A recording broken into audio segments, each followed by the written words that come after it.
العظيم هذا كربان شغال. Ayan guys. يا ربي. Yung malapit ng alas 12 tapos gising pa. Ayan.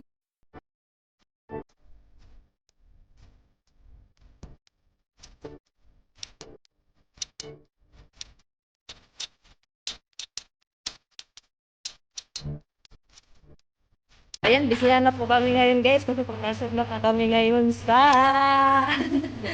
opisina. Yaya, si Tessa. Ayan. Yaya, labandera, pasunera, planchadera. Ayan, naka-ready na si Tess kasi napasok na siya doon sa opisina. Ayun yung isa, yung bago, si Angelica, kararating niya na hapon.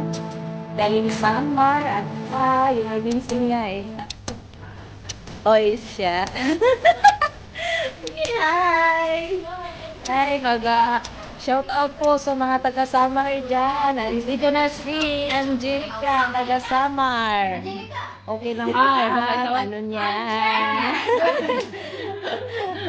Yan, magkasama po kami ngayon dito. Marami po kami. Ayan, bisihan na. Ayan.